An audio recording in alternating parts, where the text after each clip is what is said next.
अस्सलाम वालेकुम रहमतुल्लाहि व बरकातहू। पिछले साल की तरह इस बार भी ऑनलाइन एडमिशन के गाइडेंस का इनेकाद जीआई की तरफ से किया गया, इसके लिए मैं उनको मुबारकबाद देता हूँ। पिछले साल हमने ये कैंपेन चलाया था कि अपने जितने बच्चे बच्चियाँ हैं वो कहीं साइबर कैफे में जाकर रजिस्ट्रेशन ना करें, और हमारे जो सेंटर है, हेल्प डेस्क है, वहाँ पर जाके वो करियर में मतलब 11th के एडमिशन के बारे में बच्चों को गाइड करें। तो जब हम 11th के एडमिशन की बात करते हैं तो आप जानते हैं कि हमको थोड़ा टेक्निकल नॉलेज होना चाहिए। इसमें हमारे पास जो रीजन है, 5 रीजन के लिए ये ऑनलाइन एडमिशन होता है। इसमें जैसे मुंबई है, पुणे है, इसमें नागपुर है, नासिक है और अमरावती। इन 5 जगहों पर ऑनलाइन एडमिशन का प्रोसेस है। मुंबई में पुणे में ये प्रोसेस शुरू हो चुका है, मतलब मार्कशीट रिजल्ट आने के पहले प्रोसेस शुरू हो गया था। इसमें आपको रजिस्ट्रेशन के लिए सिर्फ आपका सीट नंबर लगता है बच्चे का। जैसे आप डिटेल डालते हैं, एमएमआर डालते हैं, एमएमआर मतलब मुंबई रीजन डालते हैं, फ्रेशर रिपीटर का एक कॉलम है वो डाला जाता है। उसके बाद नीचे कॉलम है एसएससी, आईसीएससी, सीडीसी, आईजीसीएससी, ये सारी चीजें ऐड की जाती हैं और उसके बाद सीट नंबर डाला जाता है। जैसे ही आप बच्चे का सीट नंबर डालते हैं, उसकी इंफॉर्मेशन, उसका डेटा खुद ब खुद उसमें फिल हो जाता है और वो पूछता है आपसे, एक पॉपअप आता है जिसमें पूछा जाता है कि आपकी इंफॉर्मेशन करेक्ट है या नहीं। आपका नाम, बच्चे का नाम, फादर का नाम और मदर का नाम उसमें डिस्प्ले होता है। अगर वो इंफॉर्मेशन बराबर है तो आप उसमें यस डाल सकते हैं और यस डालने के बाद वो डेटा फिलअप होता है वेबसाइट, और वेबसाइट से फिलअप होके फिर आप आगे का फॉर्म भर सकते हैं। देखिए, ये वेबसाइट है गवर्नमेंट ऑफ महाराष्ट्र की, 11thadmission.org.in। इस वेबसाइट पे यहाँ पर 5 रीजन दिए हुए, मुंबई, पुणे, नागपुर, नासिक, अमरावती। तो जैसे आप मुंबई रीजन में जाते हैं तो आपको वीडियो भी मिलता है, और वीडियो मराठी में, हिंदी में, इंग्लिश में ये वीडियो है जो आपको बताता है कि फॉर्म कैसे भरना है। अगर आप इस वीडियो को भी अच्छे तरीके से फॉलो करेंगे तो भी आपको अच्छा इसमें समझ में आएगा कि how to fill up form. इसमें उन्होंने वीडियो में बहुत अच्छे से बताया है। मैं तमाम बच्चियों से दरख्वास्त करूँगा कि इस प्रोसेस को समझ, ताकि उनको आसानी हो जाए इसको समझने में और इसको फॉलो करने में। ये जो वीडियो आप देख रहे हैं, इसमें इन्होंने, ये जो स्क्रीन आपके सामने है मुंबई, पुणे वगैरह की, ये पार्ट 1 और पार्ट 2 दो स्टेप है फॉर्म भरने की। जब हम पार्ट 1 पे जाते हैं तो आप देखते हैं कि इसमें सिर्फ रजिस्ट्रेशन है, जिसमें आपको लॉगिन आईडी और पासवर्ड डालना है। आप लॉगिन आईडी आपका वो जनरेट करेगा, पासवर्ड आपको फिल करना है। हम लोग आसानी के लिए क्या करते हैं, क्योंकि सारे बच्चों का पासवर्ड हमको ही बनाना है, हमारे पास कई 100 बच्चे आते हैं, तो हम क्या करते हैं, बच्चे का नाम लिखते हैं, @ लिखते हैं और 1 2 3 लिखते हैं। मतलब अगर किसी बच्ची का नाम सबा है तो हम ऐसे भी ये सबा लिखेंगे, @ 1 2 3 लिखेंगे। अगर किसी बच्ची का नाम फरहीन है तो फरहीन @ 1 2 3 लिखेंगे, और फरहीन का एफ कैपिटल कर देंगे, सबा का एस कैपिटल कर देंगे। अगर किसी बच्चे का नाम आतिफ है तो आतिफ का ए कैपिटल करके @ 1 2 3 करेंगे। तो ये आपको याद रखने की जरूरत नहीं कि आपने क्या पासवर्ड बनाया है, वरना अक्सर ये होता है कि मुश्किल पासवर्ड हम बना देते हैं, बाद में तकलीफ होती है। इसमें आपको मोबाइल को भी रजिस्टर करना है, आपका एड्रेस डालना है और आपको डॉक्यूमेंट अपलोड करना है। इस वक्त एक ही डॉक्यूमेंट अपलोड करना है जो कि माइनॉरिटी डिक्लेरेशन। अगर आपके यहाँ मुस्लिम माइनॉरिटी के बच्चे आते हैं तो आप क्या करेंगे, मुस्लिम माइनॉरिटी को टिक करेंगे। इसमें 2 तरह का रिजर्वेशन है, लिंग्विस्टिक माइनॉरिटी और रिलीजियस माइनॉरिटी। तो लिंग्विस्टिक माइनॉरिटी में हम लोग उर्दू डालते हैं और रिलीजियस माइनॉरिटी में हम लोग मुस्लिम डालते हैं। और ये डालने के बाद फिर हम लोग आगे बढ़ते हैं और फीस पे करते हैं ऑनलाइन। 225 रुपये फीस है जो ऑनलाइन पे की जाती है। हम ये करते हैं, मैं ये करता हूँ कि सब बच्चों की फीस अपने पास जमा करता हूँ और उसके बाद जीपे से उनकी फीस भर देता हूँ। और बच्चे चूंकि सबके पास जीपे नहीं होता, तो हम उनकी फीस भरते हैं, उनसे कैश पैसा दे देते हैं।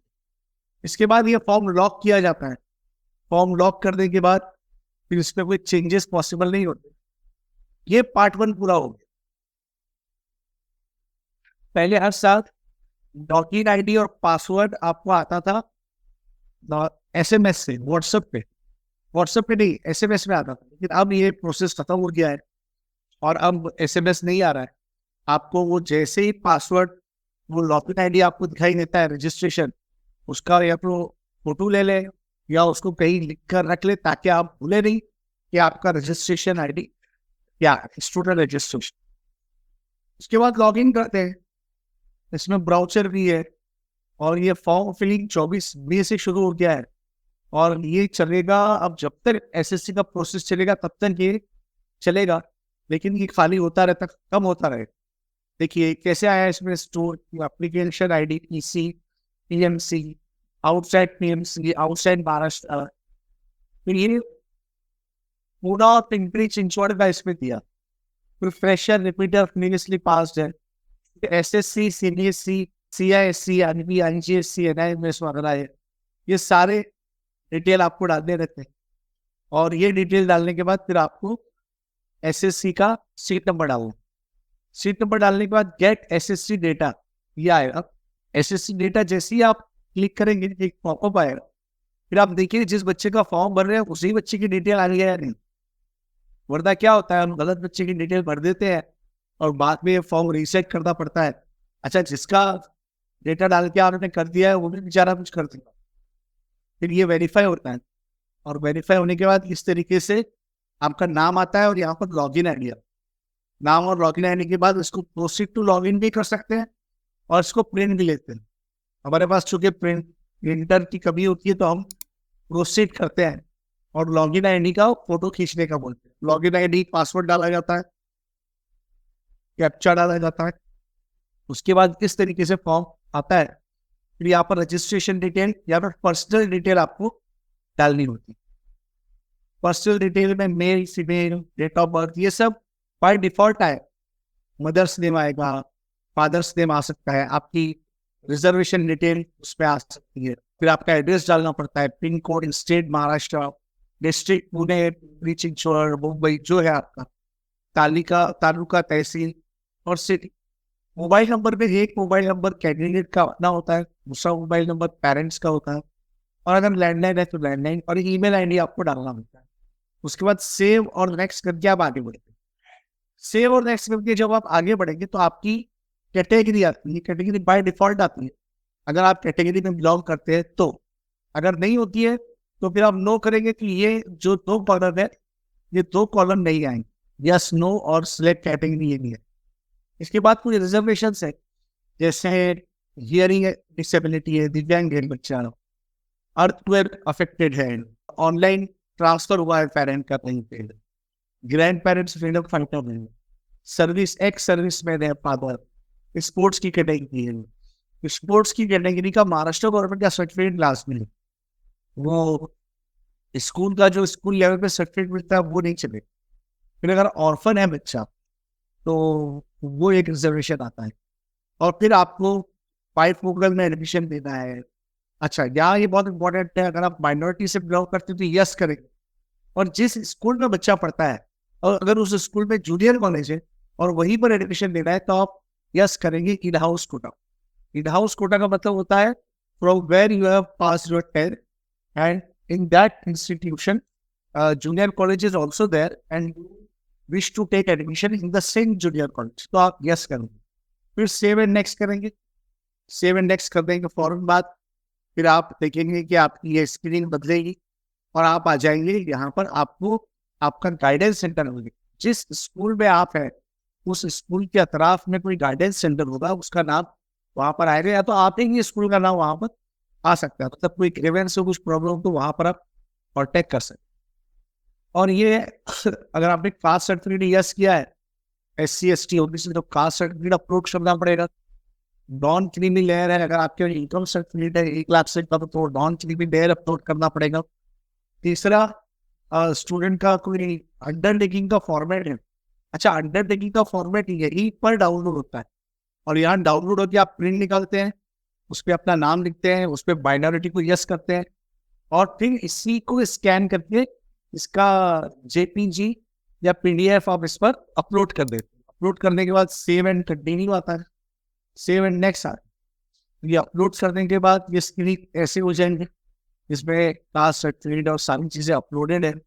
अपलोड होने के बाद फिर आपको सेव एंड आएगा, और 125, अच्छा मुंबई में ये फीस 225 है, ये मेरे ख्याल से पिंपरी चिंचवड की 125 है। तो हर जगह की जो फीस होगी वो देख लीजिए, और उसमें क्रेडिट कार्ड, आधार, डेबिट कार्ड, ऑनलाइन, और ये सारी डिटेल ये सारी डिटेल आने के बाद नीचे लॉक द फॉर्म आता है, और लॉक करने के बाद ये लॉक ऑब्लिगेशन के बाद आपको पहले यहाँ पे आई गियर बाय डिक्लेयर को क्लिक करना होता है, और उसके बाद लॉक करने के बाद आपको फॉर्म प्रिंट मिलेगा। प्रिंट का ऑप्शन सबसे ऊपर आए, और ये पूछता है आपसे कि आपको कोई मॉडिफाई करना है या कोई चेंजेस चाहिए, कि आप ना बोलते हैं, कंफर्म करते हैं, तो ये आगे बढ़े। ये इस तरीके से फॉर्म का प्रिंट आउट निकल आ जाता है। ये आपका पहला दौर पूरा हुआ एडमिशन का, जहाँ पर आपने रजिस्ट्रेशन किया, और रजिस्ट्रेशन करने के बाद फिर आप वेट करेंगे स्कूल का। आप जिस स्कूल में वहां से वो सारे डॉक्यूमेंट वेरीफाई करके आपका फॉर्म वेरीफाइड किया जाएगा, तब आप पार्ट 2 फॉर्म भर सकते। पार्ट 2 फॉर्म में आपको कॉलेजेस के नाम डालने हैं, आपको स्ट्रीम डालनी है। यहाँ पर आप 2 स्ट्रीम चूज कर सकते हैं, साइंस और कॉमर्स, साइंस और आर्ट्स, कॉमर्स और आर्ट्स, आर्ट्स और साइंस। तो आप जो चाहे वो स्ट्रीम, पहले जिसमें एडमिशन लेना है, जैसे साइंस में लेना, तो पहले साइंस स्ट्रीम डालेंगे, सेकेंड आर्ट्स स्ट्रीम डालेंगे, उसके बाद साइंस के कॉलेजेस डालेंगे। जैसे आप कॉलेज का नाम डालेंगे, you will get the detail of the college. आपको ब्राउचर में मिलेगा कि कॉलेज की डिटेल कैसे आते हैं। देखिए ये ब्राउचर है, ये इंफॉर्मेशन ग्रेड पढ़ेंगे तो आपको इसमें सारी इंफॉर्मेशन मिलेगी। ये इंफॉर्मेशन ग्रेड पढ़ना इसलिए भी जरूरी है कि अगर पहली बार आप फॉर्म भर रहे हैं तो कोई मिस्टेक ना हो, इसलिए इसको फॉलो करना जरूरी है। ये इसमें आपको पहले कॉलेजेस के भी नाम आते थे, इस बार पता नहीं कॉलेजेस के नाम दिए गए हैं तो मराठी में, इंग्लिश में भी होगा।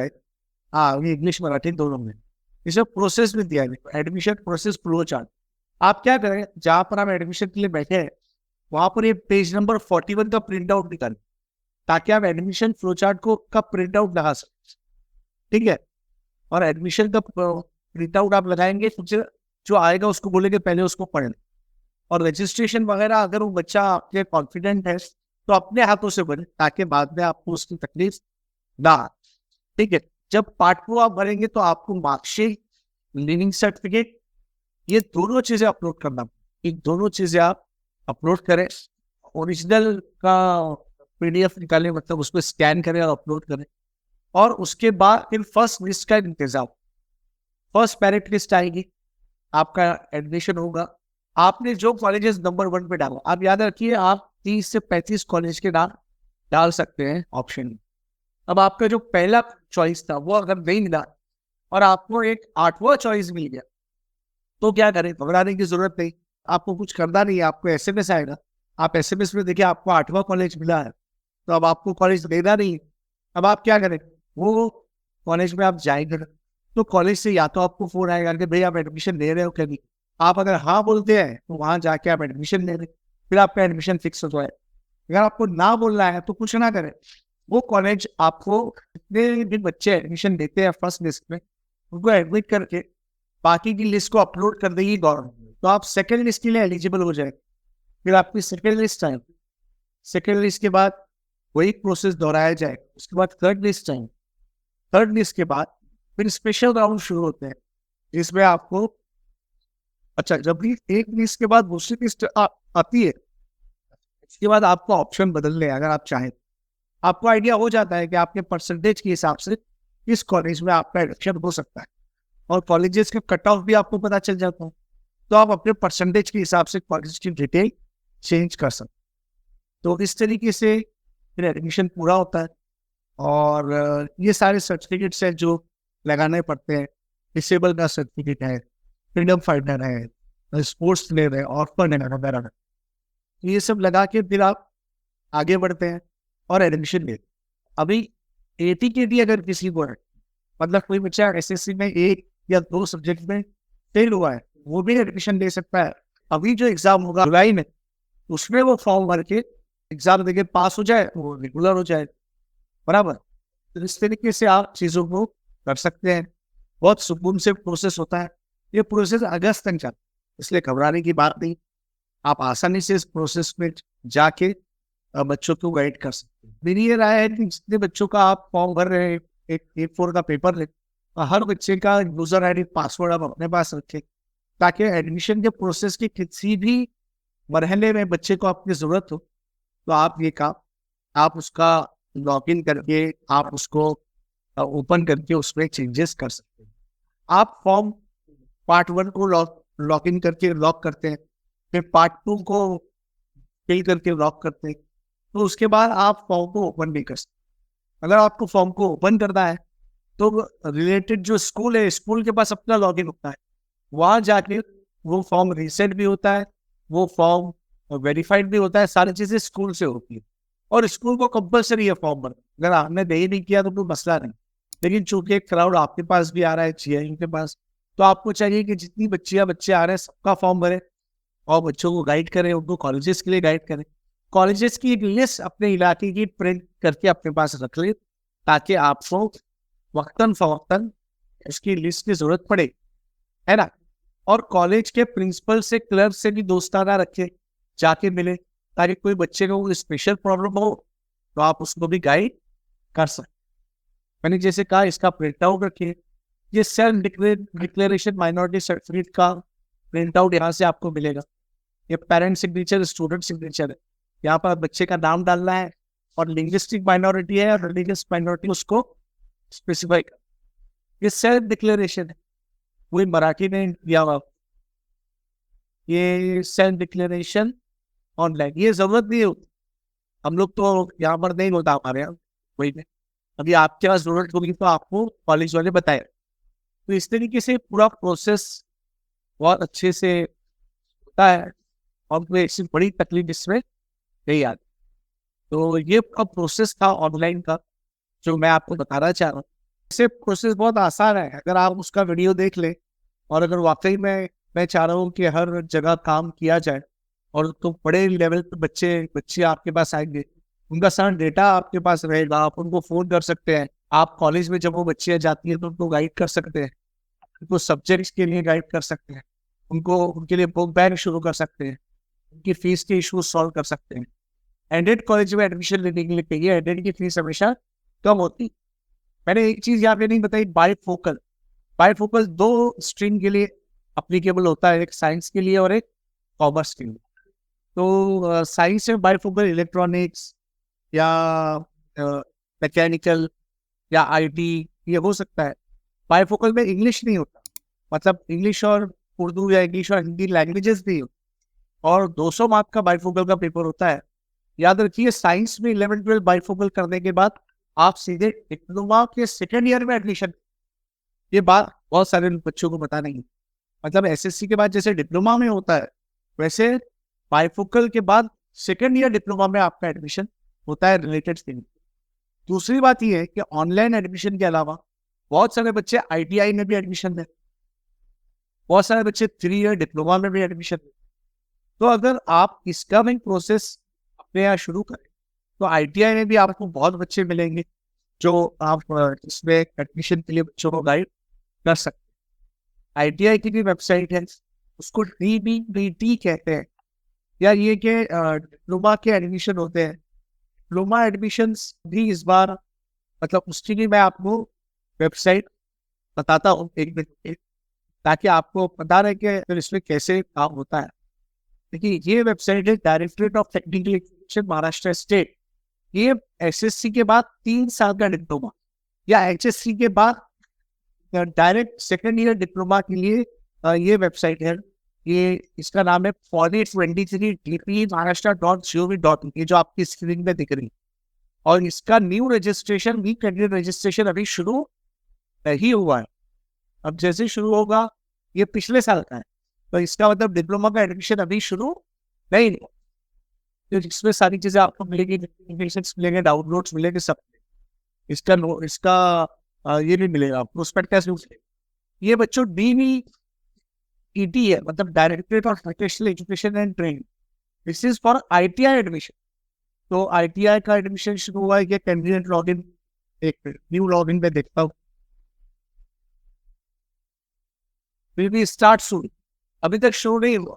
इसके भी वीडियोस आते हैं, इसकी भी डिटेल्स आती है। तो अगर आप कभी कहेंगे तो जैसे ये दोनों प्रोसेस शुरू होंगे तो इसके लिए भी आपको गाइड किया जाएगा। मैं चाहता हूँ कि आप जितने एडमिशन प्रोसेस है, SSC के बाद HSC और इसके अलावा डिप्लोमा और ITI, तीनों के लिए गाइड। मैं तो कहता हूँ अभी जो नीट का रिजल्ट आएगा, आप लोग क्यों नहीं बच्चों को नीट के लिए गाइड कर। मैं ऑनलाइन आपको नीट की पूरी डिटेल दे सकता हूँ कि कैसे एडमिशन होता है, क्या प्रोसेस है। लेकिन जो लोग वाकई सिंसियर है, काम करना चाहते हैं, के लिए अच्छी अपॉर्चुनिटी वो आए और गाइडेंस हासिल करें। बहुत बहुत शुक्रिया। तो हम सेशन यहीं पर एंड करेंगे। To end with, let us remember what Prophet Muhammad sallallahu alaihi wasallam said. In a hadith he says that khairun nas mayyan faun nas, कि हम में से जो सबसे बेस्ट हैं, जो सबसे बेहतरीन है, वो लोग हैं जो दूसरों को फ़ायदा पहुंचाएं और दूसरों के लिए नफ़ा बख्श हो। तो इसी उम्मीद के साथ, इसी नीयत के साथ कि हम अपने लोगों की कुछ काम आए, और इस जीवन में भी जो तालीम का मैदान है और एक बहुत ही क्रूशियल मैदान है, उसमें हम उनके लिए जो कर सकते हैं, जो हेल्प प्रोवाइड कर सकते हैं, वो अपने एंड से करें इंशाल्लाह। अल्लाह आप तमाम को जज़ाए खैर दे। अगेन जज़ाकल्लाह खैर sir for all the insightful discussion and guidance. We'll end the session here.